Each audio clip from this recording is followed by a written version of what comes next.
Hi, our project is a cycle-consist gain for high-fidelity 3 Tesla to 7 Tesla MRI translation. First introduction.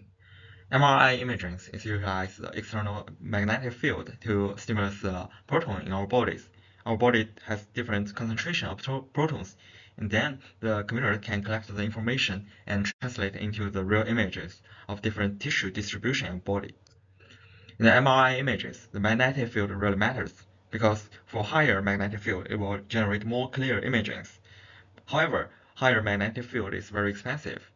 We need to think a way to directly get the information from low magnetic field. Currently, computer science has developed a lot of ways to generate different size images. So our goal is to use the generative models to generate 7 Tesla data from 3 Tesla data. Our data is a paired 3 Tesla with 7 Tesla brain MRIs. We did some data augmentation to make sure we have enough data. Our baseline model is a UNet++, which is well known that you can keep the small features during the generation. However, the result is not good. And then we are going to find a way to tune the performance. We designed a hybrid architecture inspired by UNet, Pix-to-Pix, and CycleGAN, focusing on anatomical accuracy, realism, and generalization. The generator is an improved UNet with dual encoder, one for the low field and one for the high field. Their features are fused at multiple decoding layers to align cross-domain structure. We also include residual blocks for better feature learning. We add a patch GAN discriminator that evaluates image realism patch by patch. This helps preserve local texture. To stabilize GAN training, we applied a WGAN GP gradient penalty. Our loss combines 6 each of them have distinct effect. This encourages both intensity, accuracy, and realistic structure.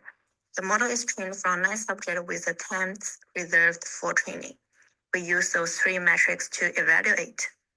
Compared to the baseline, there is our novelty. We add dual encoder so the model learns both from input and target domains. We use one-way cycle loss to help preserve anatomical without adding training complexity. And we bring in patch-based adversary training plus a multi-turn loss function. Those changes lead to better texture, sharper edges, and more consistent result. For the result of our improved model, we can see that it outperformed the baseline model from a couple different metrics, the PSNR, SSIM, and L1 loss. And also just by visual inspection, we can see that the improved model definitely is much closer to the ground truth compared to the baseline model. And one of the key challenges we face is the hyperparameter search. At first, we definitely want to do a full-on hyperparameter search, but it's just computationally too expensive. And the first method we thought is a quick 1D sanity check for the actual learning rate, batch size, and standard deviation noise. And then for the losses, we do a random cross flip. So out of 324 combinations, we randomly choose 50 and run top 3 outro each and choose the top 3. And then after we choose the top 3, we configuration for 30 outro and try the full training set, and then pick our the best one as our final model. And during this process, we found out that the perceptual loss is better to be 0 because of we think domain mismatch and it's over smoothing, and definitely that without perceptual loss is computationally more efficiency. In conclusion, we present a lightweight CycleGAN model and has good fidelity. We achieved substantial gains over the baseline, including an increase in PSNR and SSIM and a reduction in L1 loss. Technically, the model achieves interference speed of 120 milliseconds per slice on RTX 4090 using FP16 deployment. This demonstrates potential for real-time use.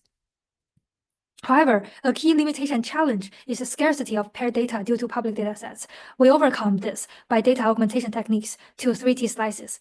Additionally, we didn't conduct an exhaustive research over all loss term weights due to computational limitations. Instead, we employed 2-stage strategy explained previously.